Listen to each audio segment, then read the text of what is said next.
Ephesians 4:32. Be kind and loving to each other. Ano ang mga blessing ng taong mabait?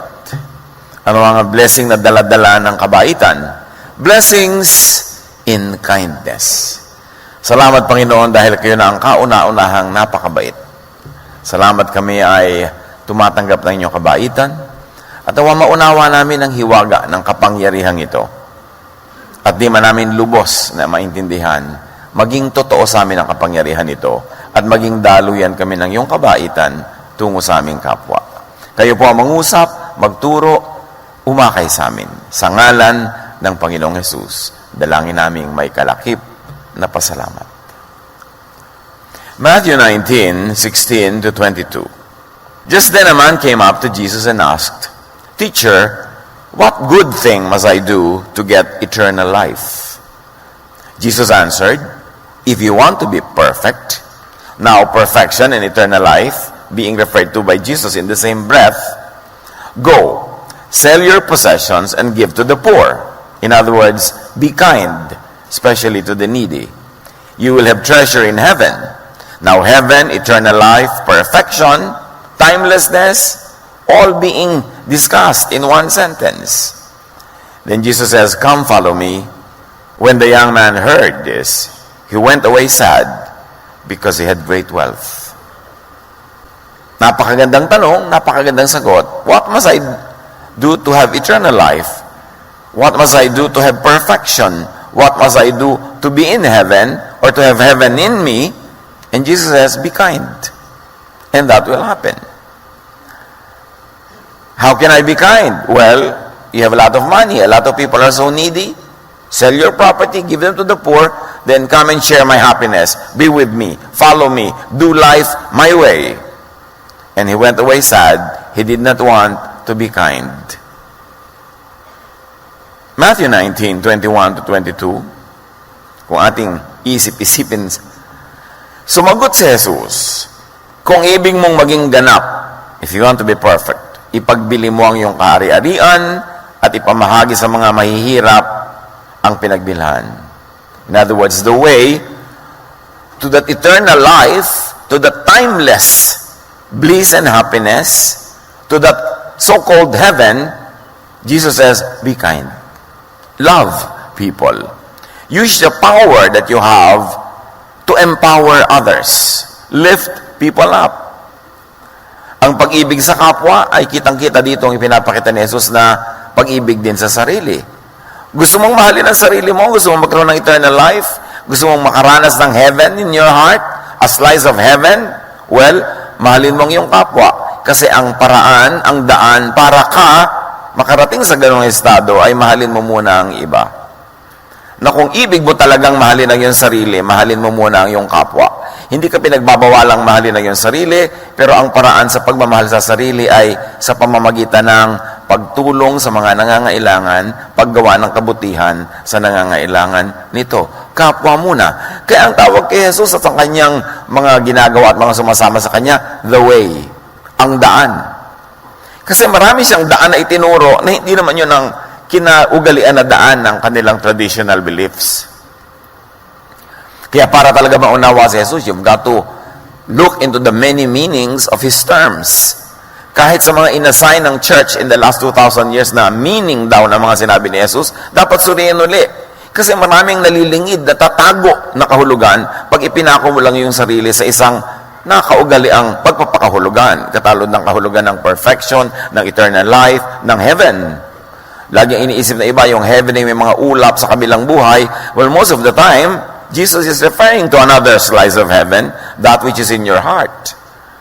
That is peace of mind, that is bliss, that is inner joy, peace that transcends understanding. Isa yan sa mga pakahulugan ni Jesus sa tinatawag na heaven, na hindi mo kailangan mamatay para makapunta ka doon. Sa buhay pa lang na ito ay maaari mo nang makamit. And He shows us the way to that heaven. That's why Jesus is called the way, the truth, the life. So para sa Kanya, perfection, which the man was referring to as eternal life, is in being kind to the needy. At sabi ni Jesus, magkakaroon ka ng kayamanan sa langit. Langit na naman dito, the kingdom of God. Hindi lamang yung pupuntahan mo pag namatay ka na, kundi yung the kingdom of God in and within you. Yung hindi mo kailangang puntahan sa ibang lugar kasi dala-dala mo nasa iyong puso. Luke 17:21, Jesus says, people will not say, look, God's kingdom is here.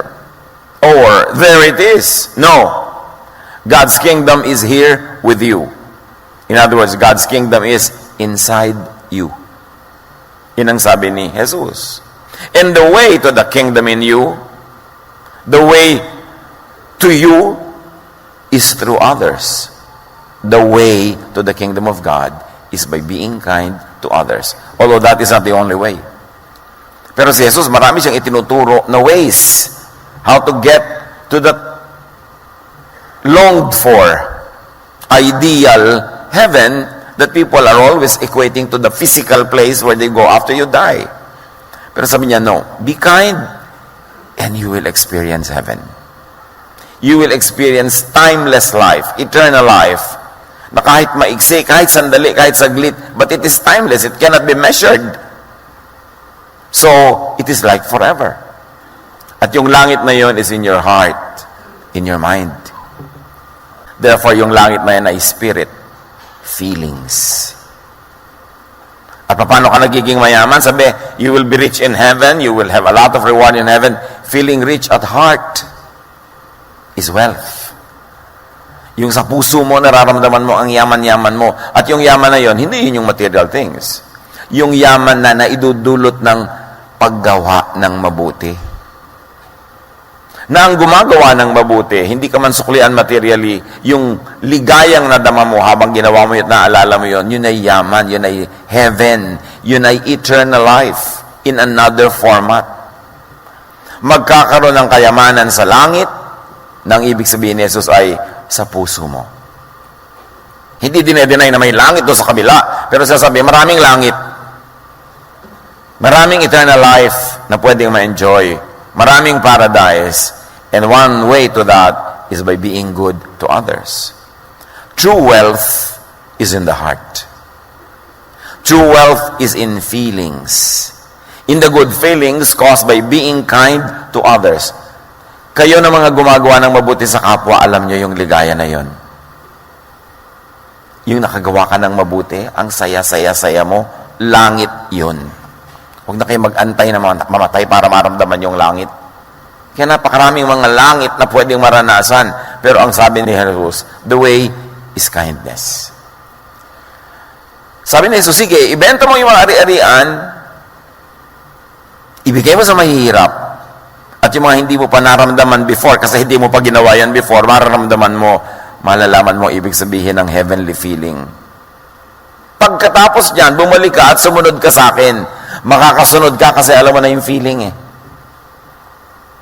You will go where I am because you have taken the way that I take, and it is the way of love. It is the way of kindness. Hindi ka pwedeng sumunod sa akin kung physical lang ang pagsunod mo. Pupunta ka sa pupuntahan ko, gagawin mo ang ginagawa ko, pero hindi mo naman nararamdaman yung nararamdaman ko. Kailangan, doon tayo magkaisa sa nararamdaman. At mararamdaman mo lang yung nararamdaman ko. You will have my heaven in your heart if you do it my way. And this is, be kind. Nandun ang sikreto. Matthew 25:21. The master answered, doon sa kinalugdan niya na manggagawa, you did right. You are a good servant who can be trusted. You did well with that small amount of money. So I will let you care for much greater things. Come and share my happiness with me. So yun yung sinasabi ni Jesus, come, follow me. Come with me to heaven. Be with me in my kingdom and let my kingdom reign in you. That happiness will be yours. And the way is through kindness. Follow me. Sabi ni Jesus, be with me in happiness, in my kingdom, in that so-called heaven.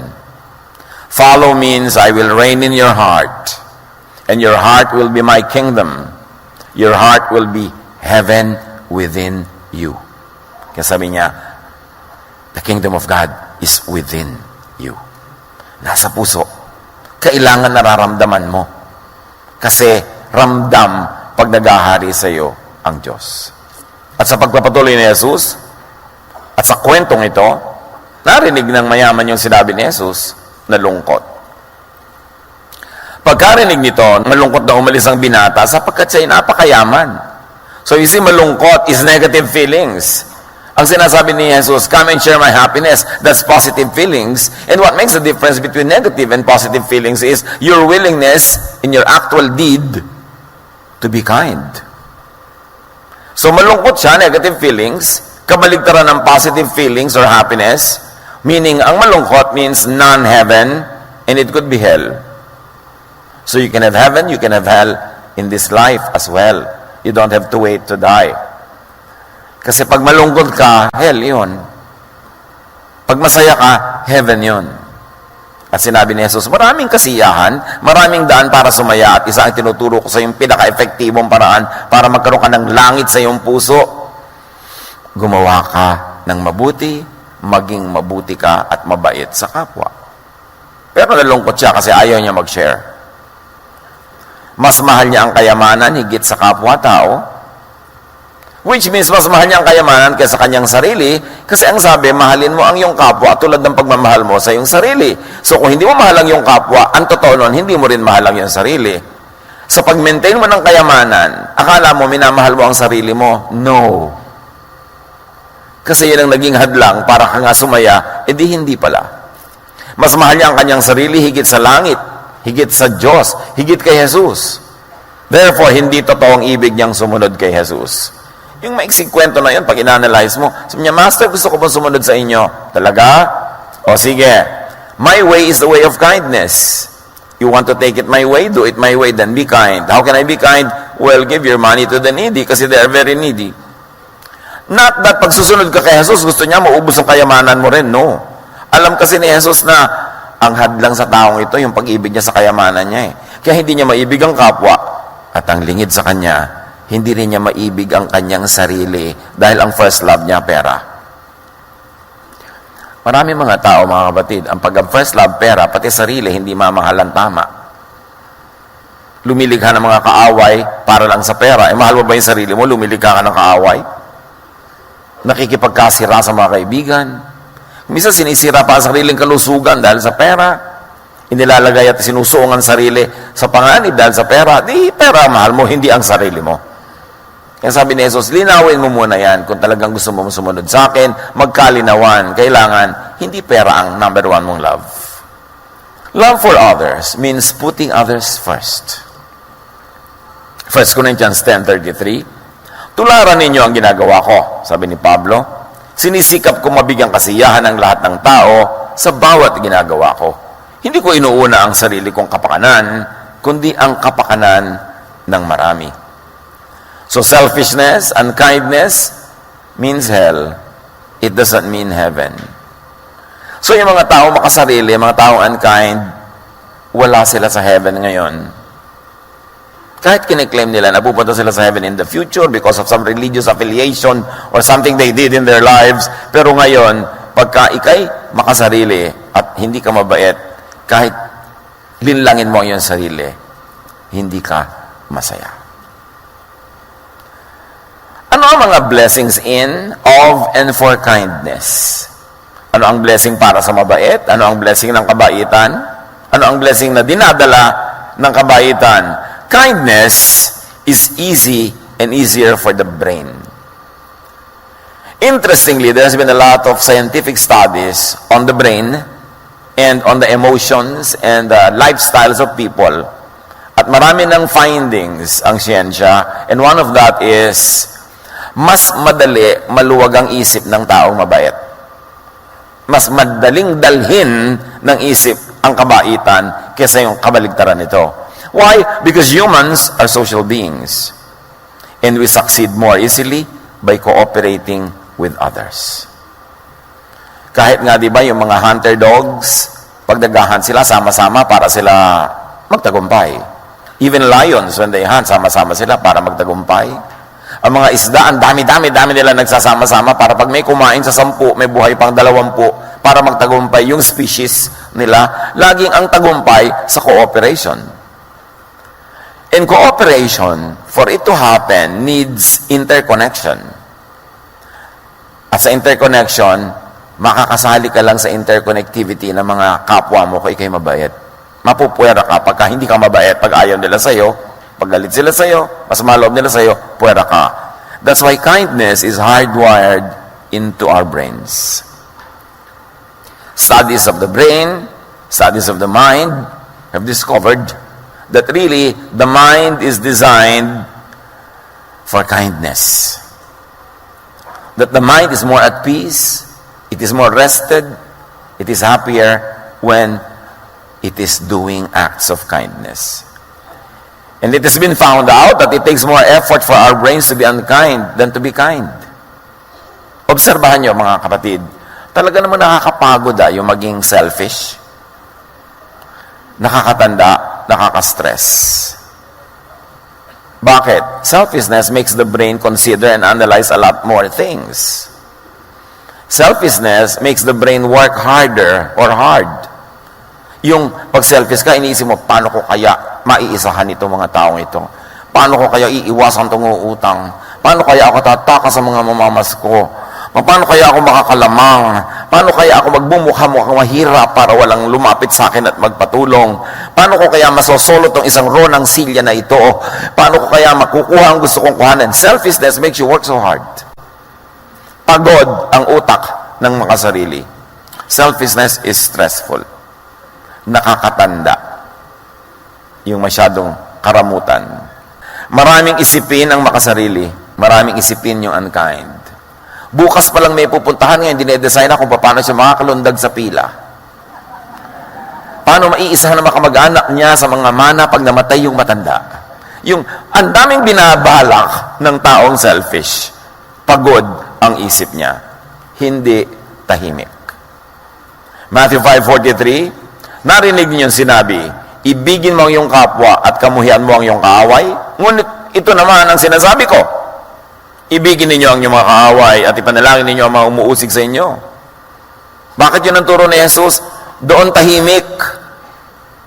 O may kaaway ka, ipinag-pray mo, edi nawala na yung galit mo, pinatawad mo na siya. Kasi galit na galit ka at isip ka ng paraan kung paano ka makapagiganti. Mas madaling maging mabait. Mas madaling maging mabuti. Kaya sabi ni Jesus, sundin nyo ang aking paraan. Marami kayong kaaway, patawarin nyo, ipanalangin nyo.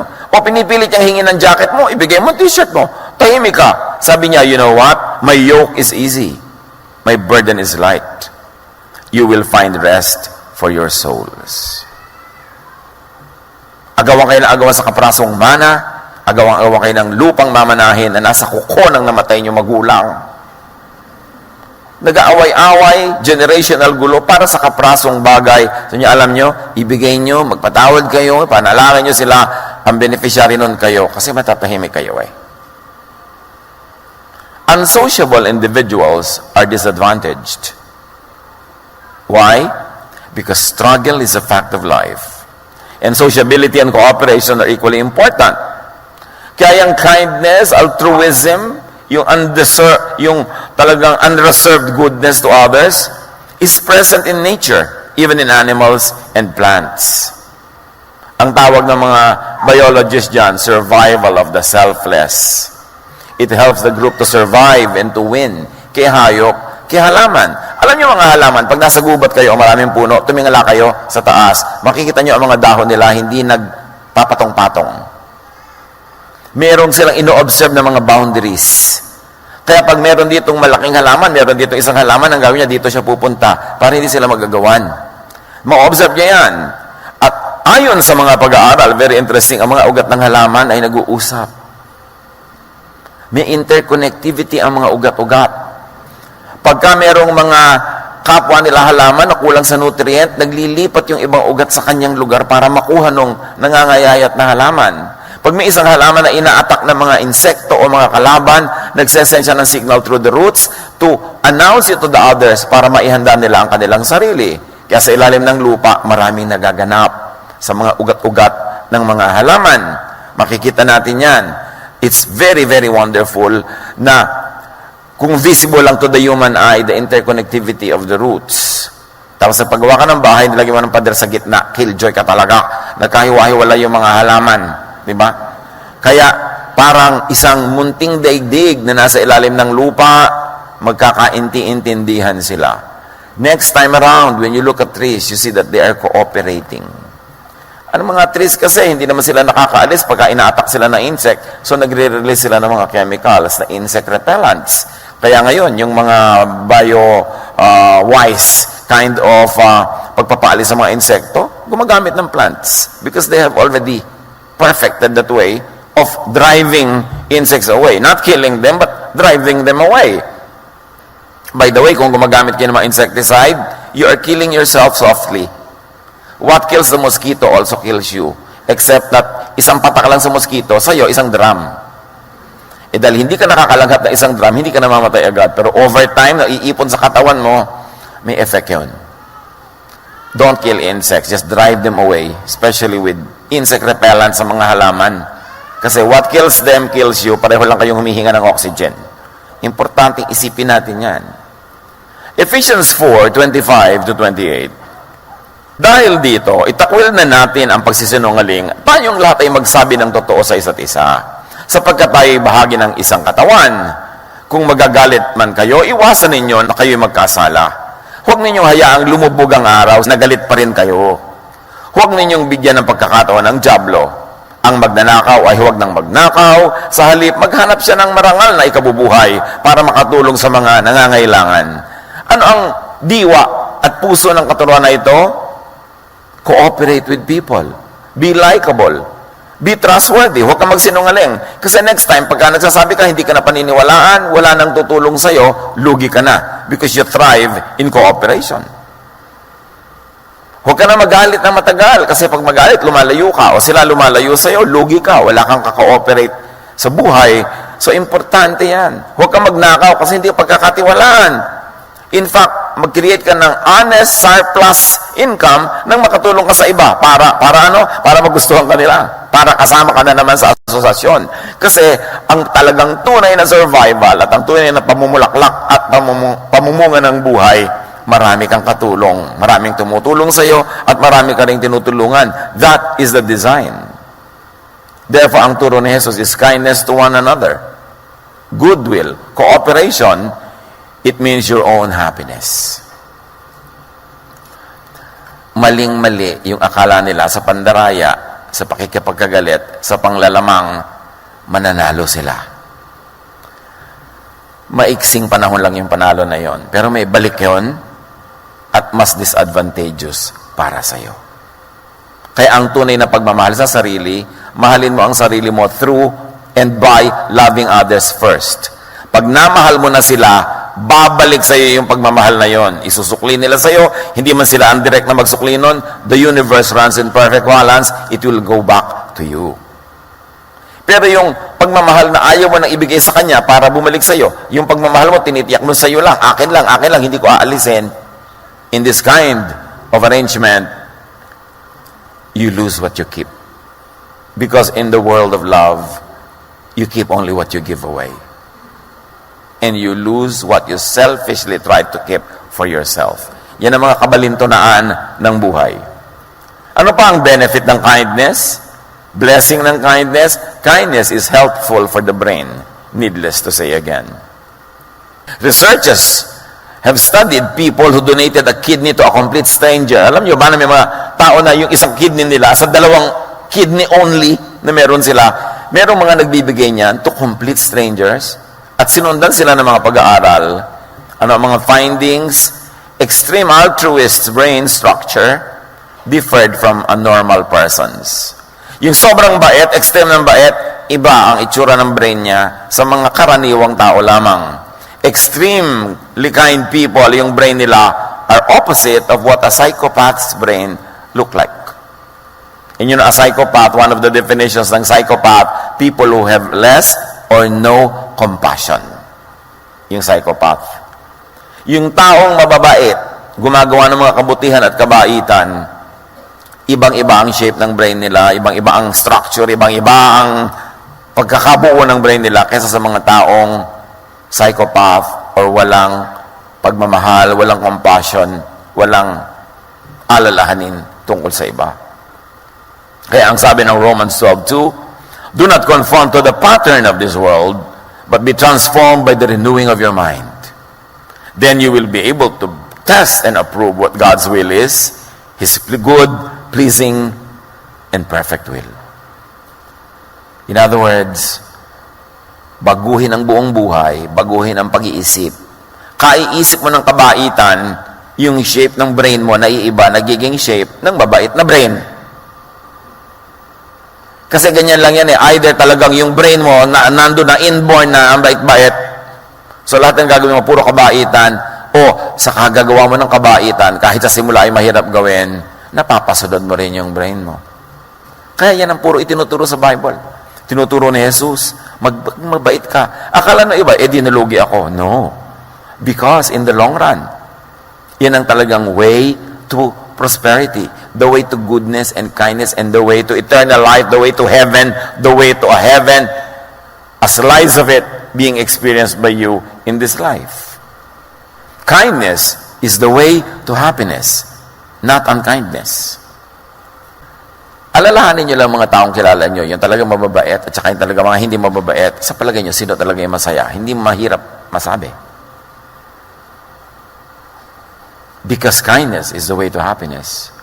Again, studies have shown that unkindness creates fluctuating happiness. Sa mga sinusundan ng mga tao at pinag-aaralan ng kanilang ginagawa at nagiging bunga sa kanilang emosyon, yung mga unkind, yung mga cruel, nagkakaroon din yan ng happiness. Yung mga distorted pleasure. Pero sandali lang. Tapos wala uli. Kaya kailangan gumawa na naman sila ng mali, ng masama, para maramdaman na naman nila yung baluktot nilang kaligayahan na yon. Because unkindness creates ever-changing, transient happiness. But kindness results in a longer-lasting and authentic happiness. Interestingly, a lot of studies have been done in this field. Happy people are kind people. And kind people, or those who do kindness, become happy.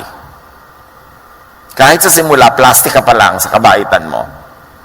Kauulit-ulit mo yan ang naging habit mo, naging yun na ang shape ng brain mo, nagiging totoo na ang iyong kaligayahan. Kaya sanayan yan eh. Dapat sanayan ang sarili sa paggawa ng mabuti, ng mabait, kaysa sa paggawa ng kabaligtaran nun. James 3:16, sapagkat saan man nag-ahari ang inggit at makasariling hangarin, mag-ahari din doon ang kaguluhan at lahat ng uri ng masamang gawa. So pag inggit ka, makasarili, selfish, mapanira, ang kasunod nun gulo. Parami ng paraming mga kasamaan, ipinunla mo kasi ay kasamaan. Philippians 2:1-4, do nothing out of selfish ambition or vain conceit. Why? Because it will isolate you from people. Rather, in humility, value others above yourselves. Why? You will be liked. And you will be included in the web. And you will be a winner. Together with everyone else. Not looking to your own interest, but each of you to the interest of others. Cooperation. Because in life, it is a cooperative that will flourish. Kaya baligtad yung mga itinuturo sa mga bata ngayon, be competitive, be competitive. Dapat lagi ikaw manalo, dapat lagi ikaw manalo. You will isolate them from their friends, from their classmates. You will isolate them from their cousins. Pag laging gusto nyo, sila yung winner. And nobody likes the winner. Especially the losers, they hate the winners. Kaya dapat ang tinuturo natin sa mga bata, cooperate. Be friendly. Hindi yung sarili mo lang, sarili mo lang. Kindness always wins. Kindness never goes unpaid. Akala lang natin, lugi ka pag mabait ka. No, because the universe has one basic rule, balance.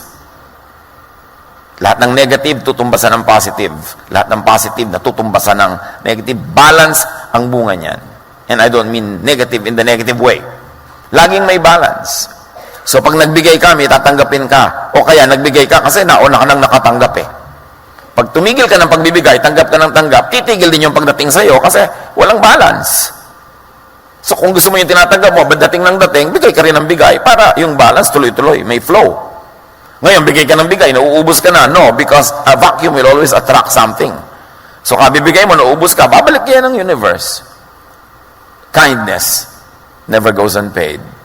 Kindness is rewarded with an overall health, physical health, and then emotional and social goodwill, peace of mind, health of the mind, which is really wealth.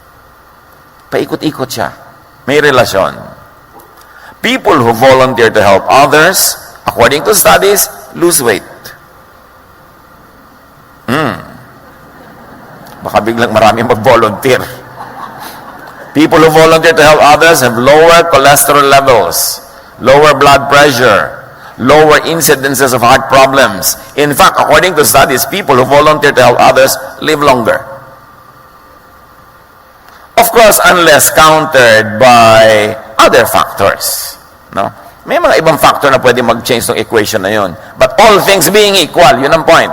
All things being equal, yung mabait, matulungin, they lose weight, they have lower cholesterol levels, they are happier, they live longer. Siyempre, gusto ng Diyos yung mababait, humaba buhay. Baligtad yung sinasabi na bang, ay, masamang damo, mahaba buhay. No! Ang talagang humahaba ang buhay, yung maraming pag-ibig, yung maraming kabaitan, yung marunong magpatawad. Kasi lahat ng negative feelings na yan will kill your body.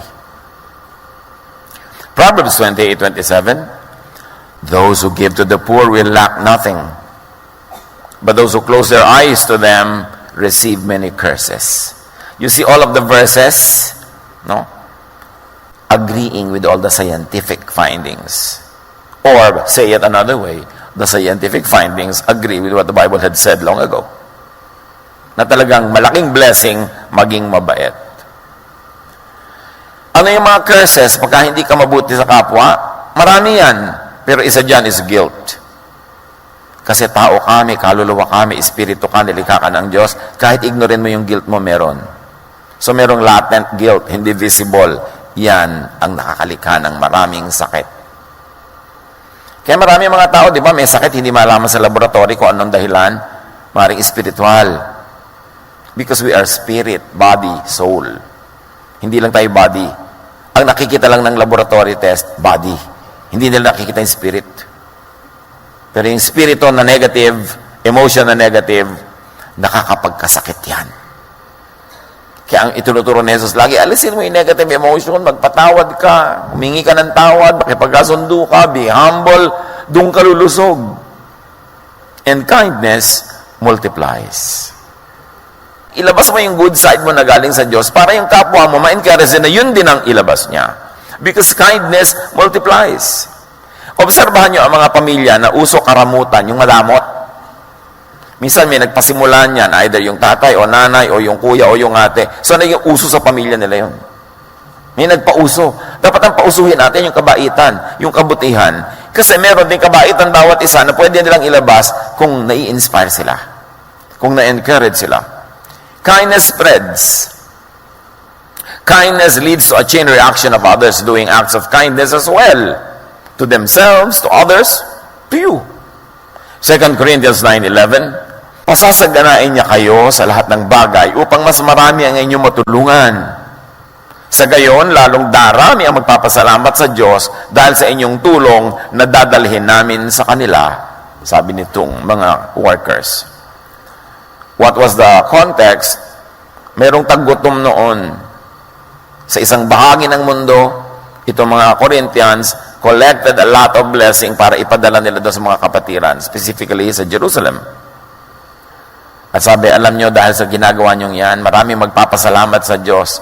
At alam nyo ba na pag may nagpapasalamat sa Diyos, lalong ginaganahan ng Diyos na mag-blow out.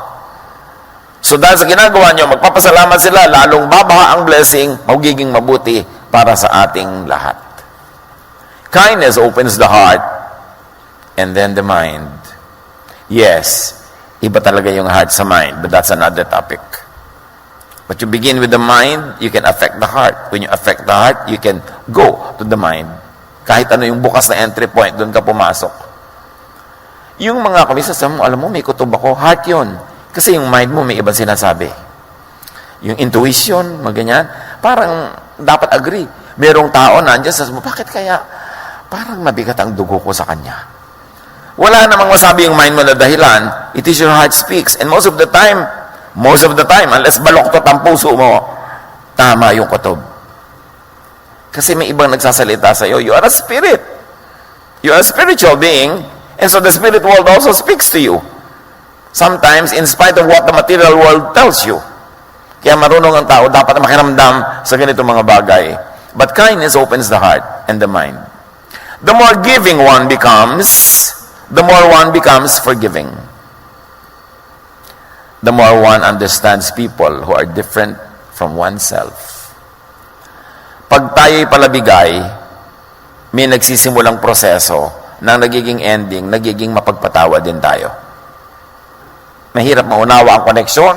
Siguro sa mga darating na mga pag-aaral, makukonect, pero ngayon, take it at that. Kung gusto mong matutong maging mapagpatawad at mahirap gawin yon, magsimula ka munang maging mapagbigay. At pag mapagbigay kang ganon, may nangyayari sa kalooban mo, may kasunod, nagiging mapagpatawad ka rin. Pag mapagbigay ka at mapagpatawad ka, may mangyayari pa, mas nauunawa mo ang mga taong dating ayaw mong unawain.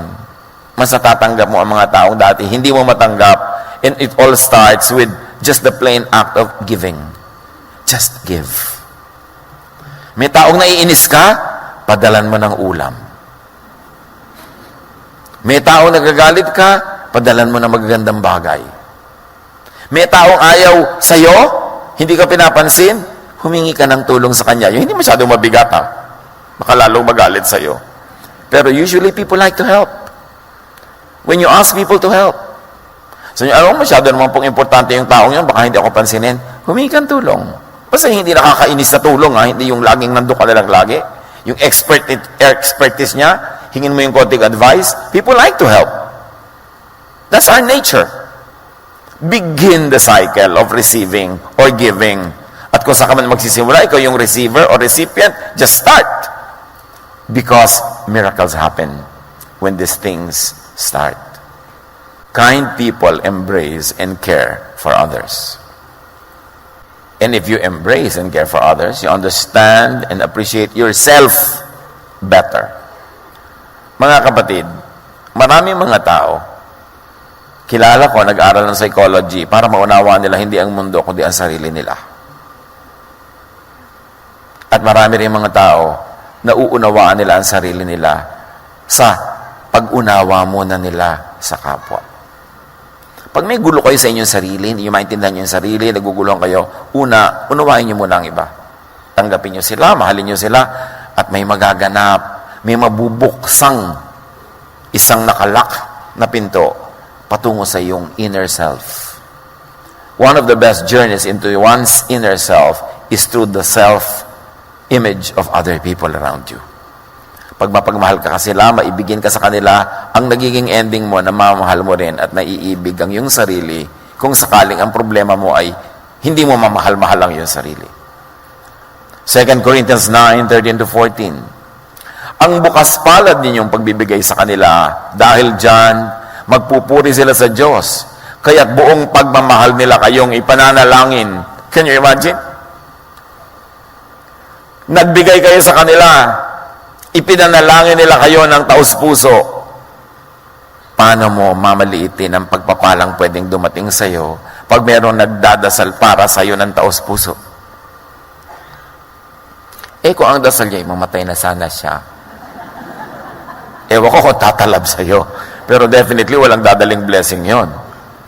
Imbes curses, invite blessings. And you invite that by being kind to others.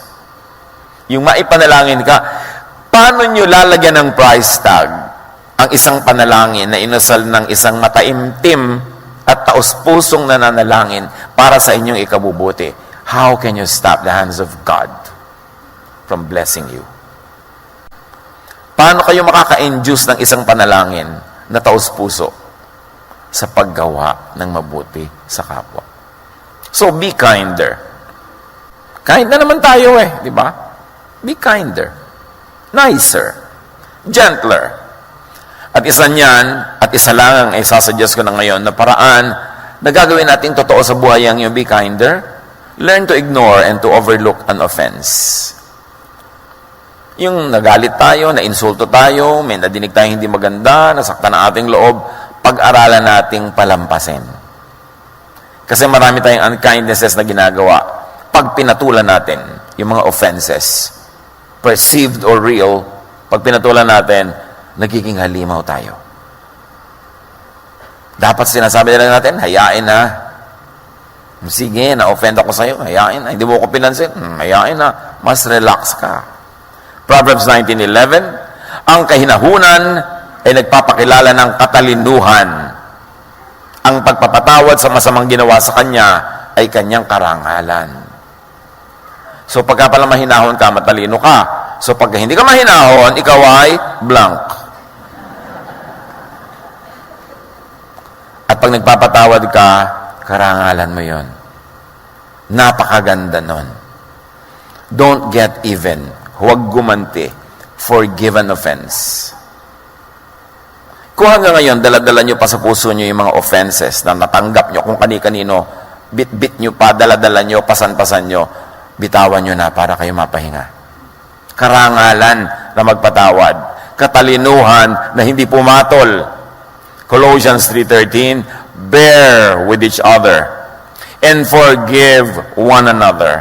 If any of you has a grievance against someone, forgive as the Lord forgave you. What will it lead to? Restoration, unity, kindness, happiness. They are very interrelated. Do not return an offense. Huwag gumante. Do not take revenge. Isang malaking kahangalan na maghiganti. Tumabla. When you get even with people, it means you go down to their level. Pag pumatol ka, bababa ka sa kanilang kalagayan, pareho na lang kayo. So ano pa ngayon ang pagmamalaki mo? Pareho na lang kayo. Romans 12:17-18, do not repay anyone for evil. Be careful to do what is right in the eyes of everyone. If it is possible, as far as it depends on you, live at peace with everyone. Kind people bless others. Kind people are blessed by the Lord and by others. And blessed people are kind. It's a cycle. Turuan niyo po kami, Panginoon, kung paano gagawing totoong-totoo ito sa pang-araw-araw naming buhay, na kami maging mabuti at mabait. Mabuti sa isip, mabait sa gawa. Hindi lang sa isip, kundi may gawa. Turuan niyo kami, Lord, to start a cycle of goodness and kindness, of unity, of wholeness, cooperation, fruitfulness. At kung meron sa aming nakulong sa mga cycles of negative feelings, of anger, of revenge, give us that enlightenment so we can get out of it at magsimula kami ng cycles of love, of goodness, of kindness. Mabuti para sa aming kapwa, mabuti rin para sa amin. Pagbulay-bulayan natin ito, mga kapatid, at isipin kung may dapat patawarin na, merong dapat ng kalimutan na, mga hinanakit at sama ng loob, kalimutan na, start afresh, be kind, and please the Lord. As we please the Lord, all the good intentions of heaven will come our way. Magbulay-bulay, mag-isip-isip sumandali.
Amen.